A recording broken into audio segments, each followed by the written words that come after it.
เฮาสิต่อมินิสปริงเกอร์แบบใส่ลักแบบนี้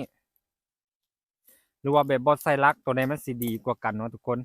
ก่อนอื่นก็กราบสบายดีพี่น้องที่รักเกษตรเบิดทุกคนเด้อตอนนี้พี่น้องอยู่ในช่องฮักเกษตรกับปาวงศ์สปปลาวเนาะสบายดีพี่น้องกับบรรยากาศอันนี้ป่ามักสีดาเนาะทุกคนเนาะมื้อนี้สิมาเว้าให้ฟังหน่อยๆหนึงว่าถ้าเฮาต่อมินิสปริงเกอร์เนาะโดยที่เฮาใส่ลักสปริงเกอร์แบบนี้กับเฮาต่อด้วยหัวเลยหั่นน่ะตัวใดมันสิดีกว่ากันเนาะเดี๋ยวสิมาเว้าข้อดีแล้วก็ข้อเสียอ่าสู่ทุกคนฟังนํกันเนาะก่อนทุกคนจะไปฟังก็อย่าลืมฝากกดไลค์กดแชร์แล้วก็กดติดตามเพื่อเป็นกำลังใจให้คลิปของวงนำเด้อทุกคนก่อนอื่นก็สิพาทุกคนไปเบิ่งว่าข่อยต่อน้ำจากท่อใหญ่มาแบบใดเนาะเพราะว่าข่อยจะต่อใส่สาย PE แบบนี้เนาะไปเบิ่งนํกันก่อนขั้นตอนทำอิฐข่อยคือจะวางท่อเนาะท่อที่ข่อยใส่จะเป็นท่อขนาด2นิ้วเด้อขนาด2นิ้วเนาะร่องมักซิดาข่อยทั้งมีทั้งเบิดจะมีอยู่10ร่อง10ร่องก็คือจะใส่ต้นมักซิดานะร่องหนึงจะใส่ต้นมักซิดาอยู่10ต้นเนาะก็คือยาวไปพูนเลยแหละหลังจากที่ใส่ท่อ2นิ้วมาพี่เนาะก็คือจะใส่ยาวมาเลยทุกคนนี่สิใส่ยาวมาเบิดแบบนี้และมาฮอดนี้เราก็จะใส่ขอรถเนาะจะใส่ขอรถเป็นเขาเอิ้นว่าท่อนิ้วครึ่งเนาะ1/2อันนี้นี่เราจะใส่ท่อขอรถมานี่แล้วก็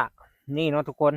หลังจากนั้นเราก็จะซื้อปาก PE เนาะตัวนี้จะเป็นปาก PE ที่มีวาล์วเลยเนาะทุกคนสามารถหาสั่งซื้อได้แถวแอปเนาะบ่ว่าจะเป็น Lazada หรือว่า TikTok ก็สามารถสั่งซื้อได้เลยเนาะพวกปากท่อ PE เนาะเขาจะเอิ้นว่าปาก PE เนาะตัวนี้ก็จะเป็นปาก PE ขนาด20เซนเด้อ20มิลเนาะเขาจะเอิ้นว่า20มิลนี่แล้วก็อยู่ส่วนวงจะเฮ็ดเป็นนี่เนาะตัวนี้จะเป็นปากเนาะตัวนี้จะเป็นปากพร้อมวาล์วเลยแล้วก็เดี๋ยวสิพามาเบิ่งทางนี้ตัวนี้ก็ใส่เป็นขอรถคือกันเนาะแต่ว่าตัวนี้จะใส่วาล์วปิดเปิดเนาะนี่มันจะมี2ระบบตัวนี้มันจะบ่มีวาล์วปิดเปิดเฮาก็ได้ซื้อวาล์วแยกมาต่างหากเนาะนี่เฮาจะใส่วาล์วปิดเปิดต่างหากแล้วก็ต่อใส่ท่อ PE ท่อ PE นี่เป็นขนาด25มิลเด้อทุกคนเด้อนี่เดี๋ยวสิพาไปเบิ่งนํกันเนาะว่าข้อดีกับข้อเสียของใส่ลักการใส่ลักมินิสปริงเกอร์นี่มันแตกต่างกันแนวใดเดี๋ยวไปเบิ่งนํกันเลยนี่เนาะตามปกติข้อยจะใส่เป็นลักมินิสปริงเกอร์แบบนี้เนาะการที่ใส่ลักมินิสปริงเกอร์แบบนี้ข้อยรู้สึกว่าน้ำมันจะว่องไกลและน้ำมันก็จะไปแบบเขาเอิ้นว่าทุกทิศเนาะไปได้ทุกทิศเลยนี่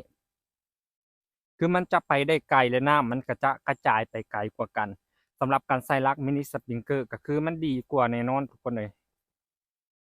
นี่เนาะใส่ลักแบบนี้เลยค่อยว่าการที่เราใส่ลักแบบนี้มันดีกว่าใดดีกว่าเราใส่หัวมินิสปริงเกอร์เลยเนาะดีกว่าแบบเราเจาะสาย PE แล้วก็ต่อมินิสปริงเกอร์เลยเดี๋ยวสิพาไปเบิ่งเนาะเพราะว่าต่อยังบ่แล้วนะเดี๋ยวแปลงท่อก่อนเนาะเพราะว่าท่อทรงนี้มันทับกันนะแต่ก็ข้อเสียของมันก็คือพวกนี้นะมันจะหมักตันเนาะเห็นบ่เราก็ต้องคอยระวังนี่เวลาที่เปิดน้ำก็ต้องเที่ยวมาเบิ่งน้ำเห็นบ่ก็ต้องคอยแบบมาเบิ่งเอาเนาะนี่เริ่มตันเลยเด้นี่พอตามปกติน้ำมันจะแห้งกว่านี้เนาะเดี๋ยวสิพาไปเบิ่งทางนั้นนํกันอันนี้จะเป็นมินิสปริงเกอร์ที่เราฝังใส่ท่อเลยเนาะทุกคนนี่ข้อยรู้สึกว่ามันจะแบบน้ำมันจะกระจายบ่ค่อยไกลหั้นนะก็เลยต้องถอดลงเบิดเลยเนาะเบิ่งเห็นบ่มันจะอ้อมไปแต่นี่เลยอีกอย่างก็คือเวลาที่เราตั้งท่อบ่ดีหั้นนะมันจะหมักนอนเนาะมันจะหมักนอนแล้วมันก็บ่ไปตามสายเห็นบ่ ตามปกตินี่เราจงเจาะท่อบนนี้เนาะเห็นบ่เท้าเจาะท่อใหม่นี่มันก็จะแบบเกินว่าเสียท่อไปละล่ะนะอยู่ส่วนข่อยก็เลยจะถอนลงเบิดเลยเนาะมันก็จะถอนยากให้หน่อยหนึงเด้อเพราะว่าเราฝังไปกับนี่นะก็คือจะถอดลงใหม่เบิดแล้วจะใส่เป็นลักมินิสปริงเกอร์ตัวนี้แทนนี่มันก็บ่ได้มีหยังยากนะในการติดตั้งเด้เป็นอันแล้วทุกคนนี่เห็นบ่เวลาที่เราใส่ลักแบบนี้น้ำมันก็จะกระจายไปได้ดีกว่าเนาะและอีกอย่างมันก็คือเวลาที่ท่อเอียงไปเอียงมามันก็จะบ่มีปัญหาหยังเนาะคือใส่ลักแบบนี้ดีกว่าแน่นอนเนาะทุกคนสำหรับไปติดต่อระบบมินิสปริงเกอร์อยู่กะอยากแนะนำใส่ลักแบบนี้ดีกว่าเนาะดีกว่าแบบเราใส่หัวมินิสปริงเกอร์แบบนี้เลยนะเนาะดีกว่าเราฝังใส่ท่อแบบนี้